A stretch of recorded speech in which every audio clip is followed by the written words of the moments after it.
Amados hermanos,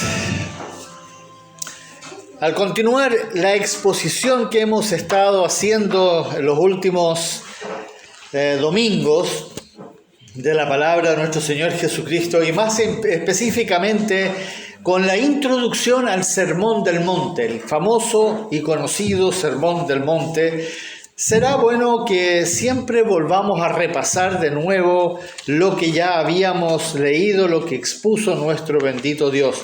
Y por eso les invito a que abran en Mateo capítulo 5. Nuevamente, estos domingos siempre vamos a volver a este extraordinario texto que contiene una infinidad de enseñanzas, y tal como dice el Señor, se subió al monte, se sentó y le enseñó a sus discípulos y a sus apóstoles primero y a todos los que estaban ahí.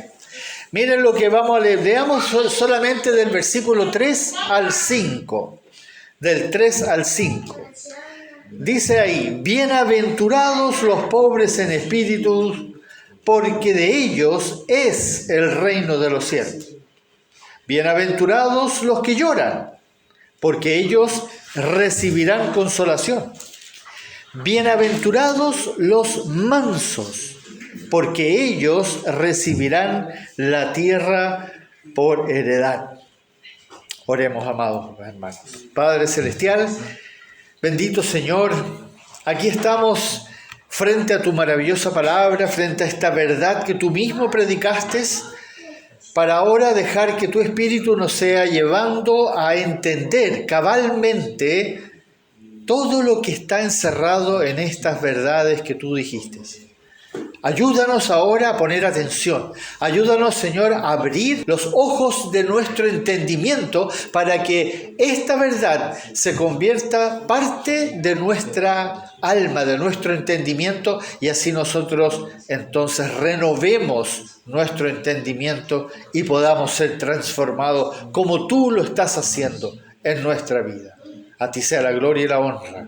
En el nombre tuyo, oh Señor Jesucristo, oramos. Amén.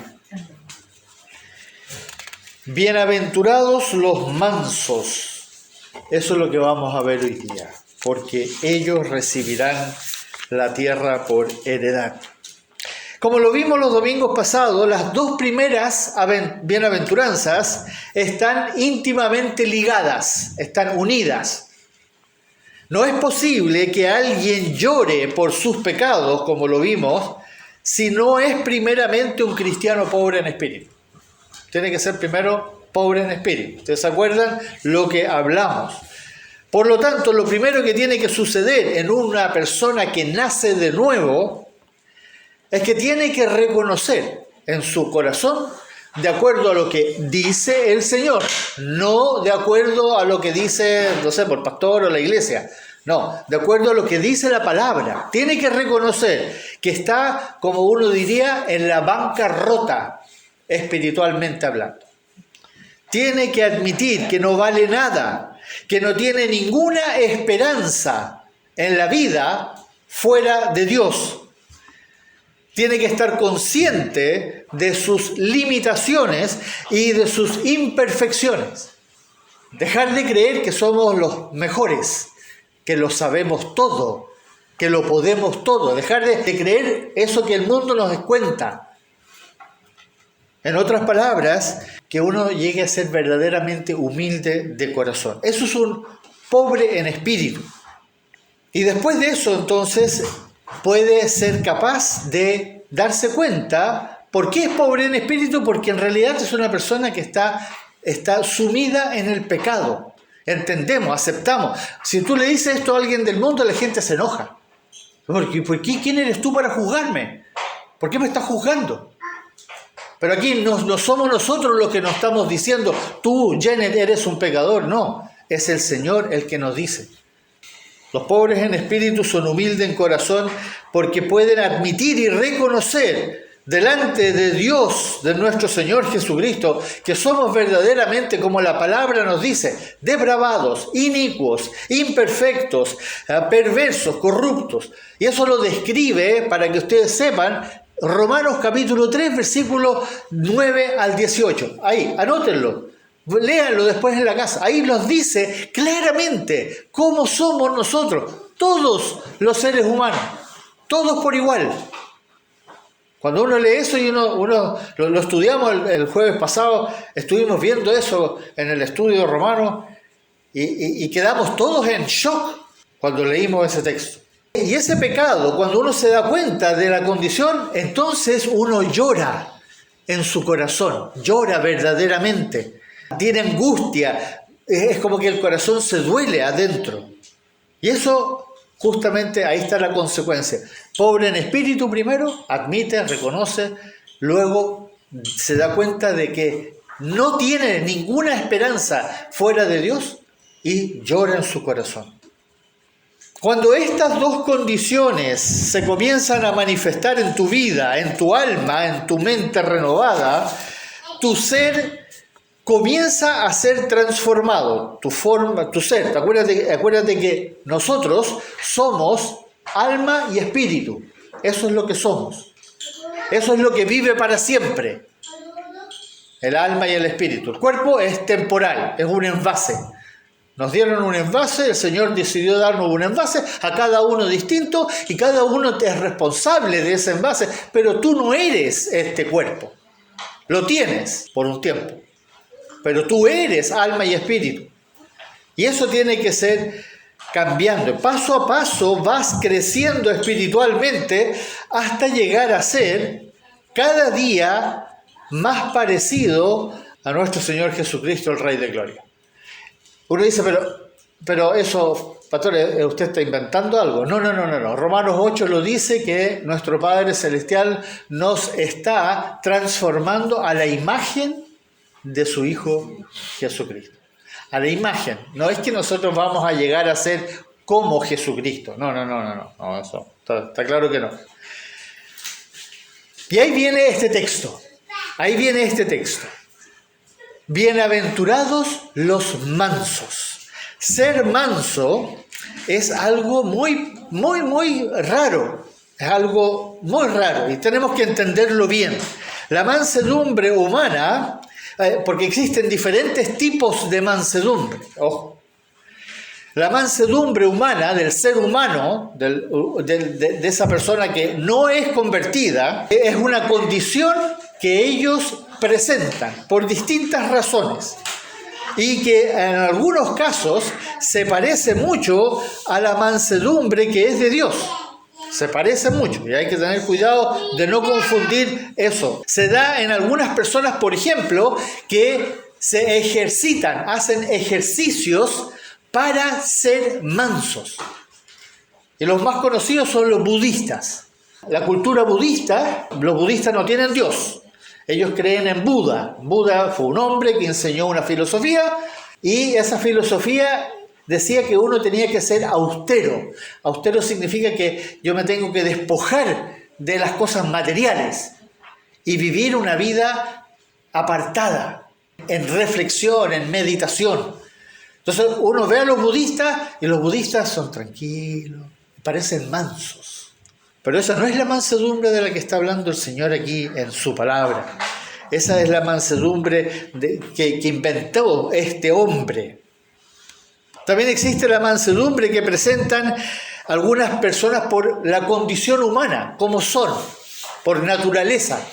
Hay personas que son tímidas, hay personas que son miedosas, hay personas que tienen una personalidad que se llama flemática. Esas personas tienden a ser muy tranquilas y muy retraídas, no molestan a nadie, tú no las escuchas, están sentados en una sala y nadie sabe que están ahí. Y parecen que son muy mansos. Esa es una impresión. Incluso hay cristianos, hijos de Dios, que creen ser mansos. Y aquí es por eso yo quiero que pensemos lo que el Señor nos enseña en la palabra con respecto a ser mansos. Ellos creen ser mansos porque son calladitos, son tranquilos, son retraídos, son a veces esos cristianos que parecen, como decimos, buena onda, que son simpáticos, son calladitos, no dicen nada. Pero esto no es la mansedumbre a la que se refería nuestro Señor cuando predicó y enseñó a los hombres. La mansedumbre a la que Jesús, el Cordero de Gloria, se refiere aquí en su palabra, es la que es posible, es solo posible en aquellos que por la obra del Espíritu Santo llegan a ser verdaderamente, primero, pobres en espíritus y segundo, que lloran por el pecado. Esos que son así van a tener entonces, el Espíritu va a obrar en ellos y ellos van a llegar a ser mansos. Los mansos son los que se someten al gobierno del Espíritu Santo y no se rebelan y no insisten en hacer las cosas como ellos quieren. Son obedientes al Señor. Como el Señor dijo, se niegan a sí mismos, confiesan sus pecados, buscan primeramente el reino de Dios y su justicia. Son verdaderamente mansos los que presentan, como dice la palabra, sus cuerpos en sacrificio vivo, santo, agradable al Señor. Matthew Henry, un teólogo muy conocido de hace varios siglos atrás, hizo un comentario del Nuevo Testamento, digamos de la Biblia entera, en realidad extraordinario. Y él dice, abro comillas, los mansos son aquellos que silenciosamente se someten a Dios, a su palabra y a su vara, que guardan sus mandamientos, quienes pueden soportar la provocación sin ser incitados por ella, son silenciosos o devuelven una respuesta suave.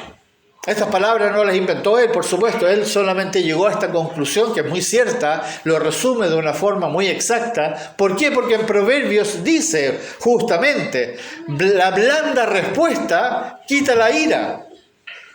Con larga paciencia se aplaca al príncipe. Y la lengua blanda quebranta los huesos. Los mansos son los que pueden mostrar su disgusto cuando hay ocasión para hacerlo. ¿Quién lo hizo? Jesús. ¿Se acuerdan que Él mostró su disgusto cuando Él entró al templo y de repente vio que estaban vendiendo, que todo el mundo estaba preocupado de cambiar plata? ¿Y qué hizo Él? ¿Se quedó callado? ¿Oró al Padre? No. Sacó una correa y empezó a golpear las rejas y a botar todo y decirles a todos, ¡fuera de aquí! Gritó, Él mostró su disgusto. Pero Él es el ejemplo a seguir. Él es el ejemplo a seguir. Él dijo, yo soy manso y humilde de corazón. Pero Señor, si tú los sacaste a todos a gritos de ahí.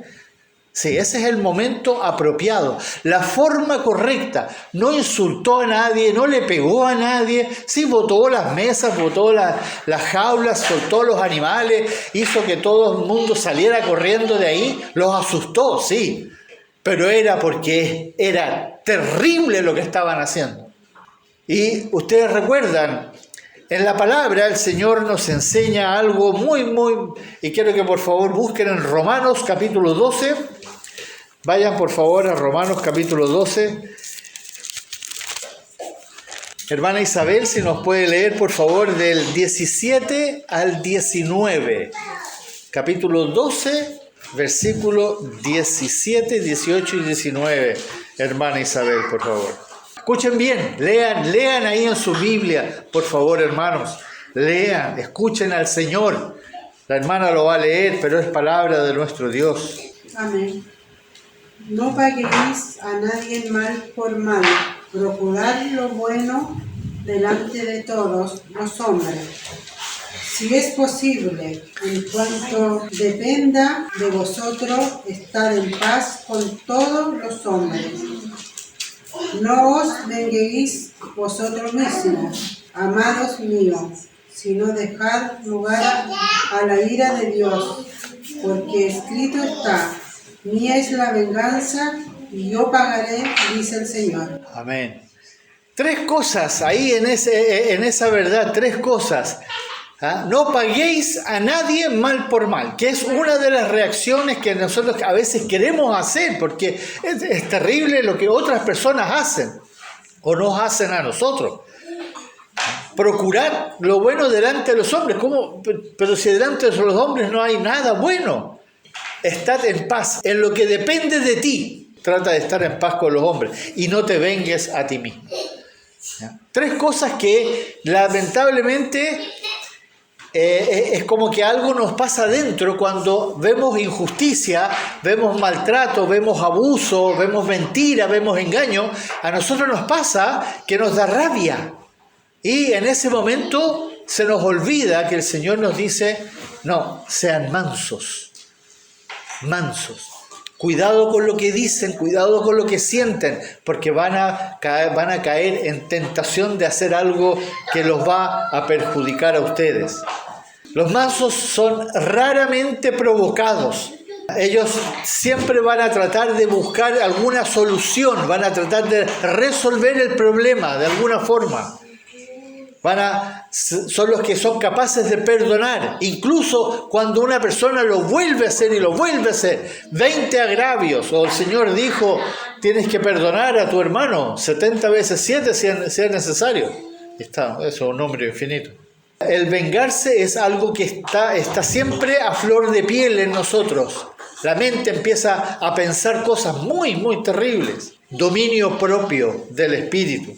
Esta mansedumbre fue a la que justamente se refirió el Señor cuando dijo esta profunda verdad ahí en Mateo. Venid a mí todos los que estáis trabajados y cargados y yo os haré descansar. Llevad mi yugo sobre vosotros y aprended de mí que soy manso y humilde de corazón. Un mandamiento en medio de muchos otros que tiene una importancia central. Primero, que el Señor dijo que yo soy, imitadme a mí, aprended de mí, sed mansos y humildes de corazón. Eso, hermanos, Él está consciente que eso no es fácil. Es fácil cuando estamos en un lugar relajado, tranquilo, con gente divertida, estamos tranquilos, no hay ningún problema. Ahí somos todos mansos. Pero el Señor no se está refiriendo a eso, se está refiriendo al momento cuando se pone difícil la cosa. Y por eso en Mateo también citan la verdad que dijo Zacarías. Decid a la hija de Sión, ahí viene tu rey, manso, sentado sobre un asno pollino. El Señor siempre fue caracterizado en la palabra por ser manso. Entonces, si pusieron atención a la mansedumbre, es algo posible, es algo que es posible por la obediencia a Dios que transforma a sus seguidores. Nuestro Señor Jesucristo va a obrar en nosotros y entonces nosotros vamos a ir siendo cada vez más mansos.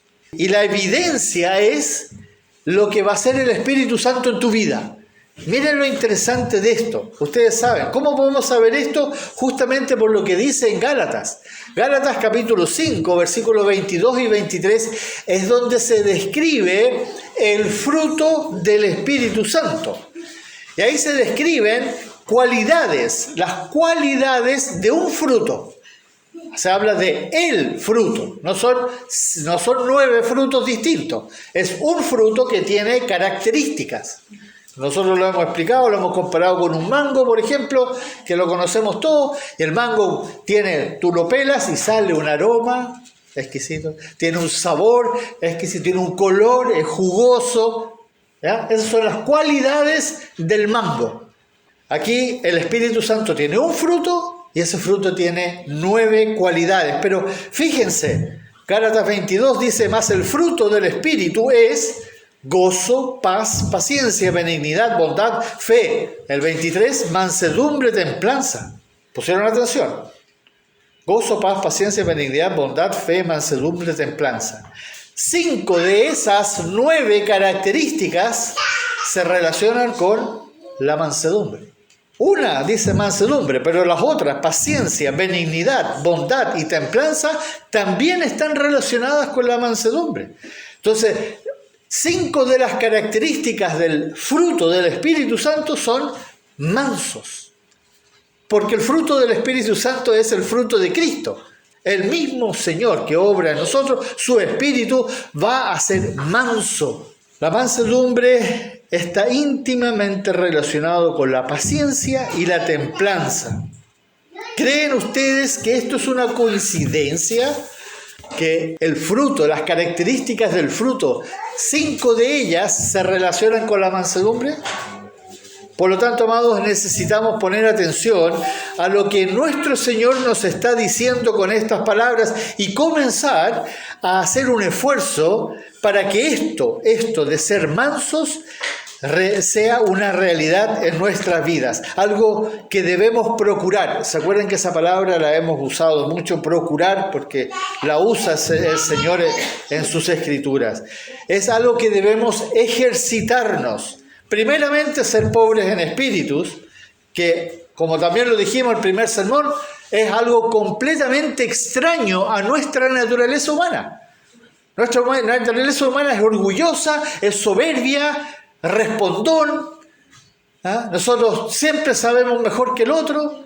Por eso de ser pobre en espíritu es algo que va contra nuestra naturaleza humana. Luego dice que debemos rogar a nuestro Padre Celestial que nos ayude a tomar conciencia del pecado y así ser movidos a verdaderamente llorar, como lo hizo Pedro, como lo hizo Pablo. Lloraron por su pecado delante de Dios. Por eso roguemos al Padre en el nombre de Jesús que nos ayude a ser mansos, hermanos. Mansos. Llenos del fruto del Espíritu Santo, verdaderamente obedientes, que guardemos la palabra de la paciencia, llevando fruto de justicia. Frutos, ¿se acuerdan? Los 7 frutos. El Señor dijo que Él anhela que nosotros llevemos mucho fruto. ¿Por qué? Para que glorifiquemos a nuestro Padre, confesar nuestros pecados. Y lo más sorprendente es cómo termina este versículo. ¿Cómo termina? Recibirán la tierra por heredad. Me acuerdo la primera vez que lo leí esto, no entendí. Dije, recibirán la tierra por heredad. Para los judíos que estaban escuchando en ese momento, cuando el Señor habló, cuando Él les dijo, recibirán la tierra por heredad, eso para ellos era como el sueño, era lo que ellos soñaban. Imagínense, habían sido cautivos por cientos de años. Habían estado bajo imperio tras imperio tras imperio. No tenían gobierno, siempre tenían que soportar algún imperio que los oprimía. Ahora estaban bajo los romanos. Pero sabían que la promesa era que un día iban a recibir la tierra. Pero no entendían, no era para ese tiempo, era para el milenio. Ellos, cuando Él dijo esto, vamos a recibir la tierra por heredad, pero no es a eso lo que se refiere. En el Salmo 37 también dice, pero los mansos heredarán la tierra. Por eso ellos tenían eso en mente. Siempre estaban esperando y querían ser mansos, pero no lo eran. Esas palabras hoy día para nosotros no parecen llamarnos la atención. ¿De qué tierra está hablando el Señor? Pero cuando nosotros verdaderamente conocemos lo que está revelado en la profecía, en el libro de la revelación de nuestro Señor Jesucristo, que nosotros conocemos como el Apocalipsis, entonces, cuando uno estudia el capítulo 21 y 22, entonces uno empieza a entender a lo que el Señor se está refiriendo. Porque ahí dice que nosotros vamos a recibir la nueva tierra, la nueva Jerusalén que va a bajar del cielo. Nueva tierra, nuevos cielos que descenderán. Celestial, gloriosa, algo que nuestra mente no es capaz de entender en este momento. No es capaz. Eso lo entiendo. Aunque uno lo estudie, no se puede imaginar lo que va a pasar cuando eso pasa. Porque vamos a vivir en un mundo espiritual. Hermanos, amados, por favor, que nunca sea la recompensa la que te motive a ti a ser manso, a ser obediente a la palabra. No puede ser la recompensa. Siempre debemos ser motivados como embajadores de Cristo, dignos de llevar su santo y justo nombre en nuestros labios por gratitud. tiene que ser por gratitud. Tú tienes que entender lo que hizo Dios en tu vida. Eso es algo que los seres humanos pueden hacer, dar vuelta al mundo y no lo van a conseguir nunca. Hizo un milagro en tu vida, te salvó, te hizo nacer de nuevo. Fuiste hecho hijo o hija de Dios. Hoy día nosotros somos hijos de Dios, los del mundo no, son hijos del diablo todavía. De ahí nos sacó el Señor y por eso la gratitud debe ser tu motivación. ¿A qué? A obedecerla, a buscar. Como leíamos en Proverbios 3 cuando estudiamos, vimos eso. De verdaderamente buscar la sabiduría, buscar la inteligencia, la ciencia de Dios, la verdad, buscarla. ¿Y con qué propósito? Para que entonces tú vayas al mundo y seas sal y luz en el mundo y el mundo vea que Él, Jesucristo, que es el único Dios verdadero, está obrando en tu vida y ha hecho cambios en tu vida. La mansedumbre, amados hermanos, no es opcional, es algo que debemos anhelar en nuestra vida. Oremos. Amén. Padre amado, agradecidos nuevamente por tu palabra, por tu verdad, con la cual nos estás instruyendo, con la cual tú nos estás guiando, amonestando. Gracias, oh Dios, porque poco a poco vas abriendo el entendimiento, poco a poco vas completando la verdad que tú quieres que se anide en nuestro corazón, en nuestra alma, para que podamos ser transformados. Oh Dios amado, gracias. Y verdaderamente queremos responder en gratitud ante todas estas cosas que son absolutamente sobrenaturales, que nuestra mente muchas veces no es capaz de comprender, pero que tú estás haciendo día tras día en nuestra mente, en nuestra alma, en nuestro espíritu. Por eso, a ti sea la gloria y la honra y la alabanza por toda la eternidad y para siempre en Cristo Jesús. Amén. Oh, alabemos a nuestro Dios con estos cánticos maravillosos.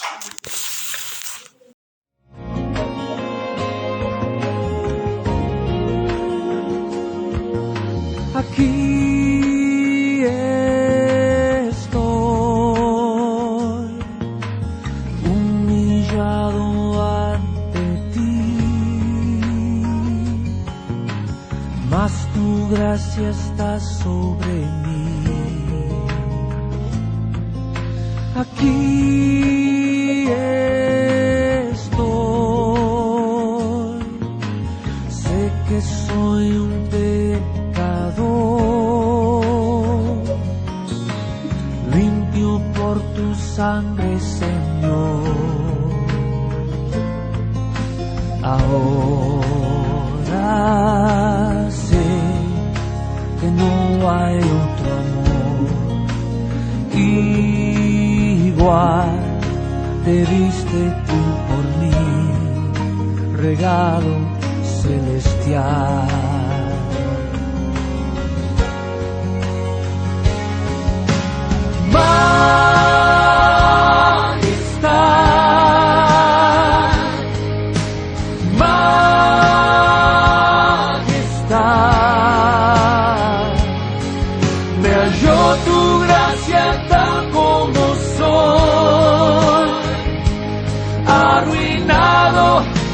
Vivo en tu amor. Aquí estoy, humillado por tu amor, perdonado por tu favor. Aquí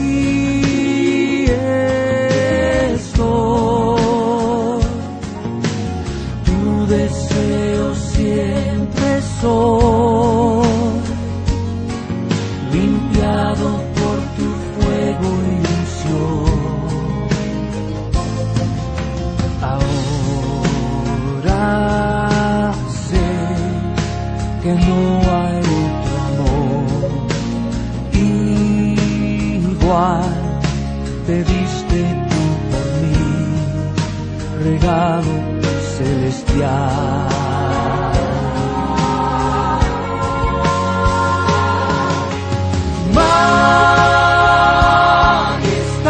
Majestad,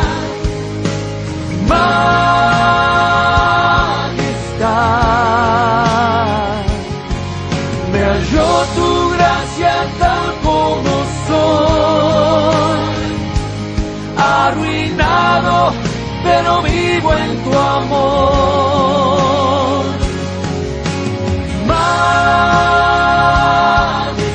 Majestad, majestad, por siempre me has cambiado, Señor, en presencia de tu majestad, tu majestad.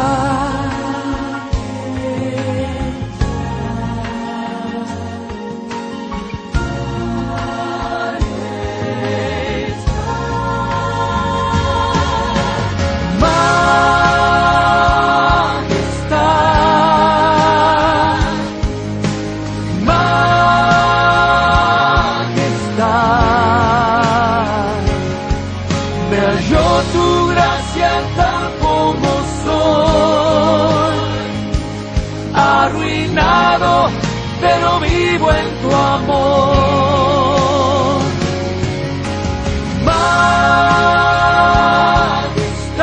Majestad,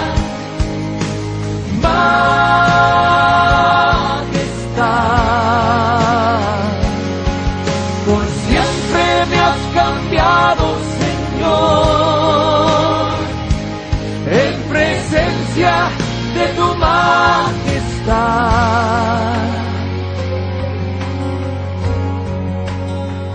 tu majestad.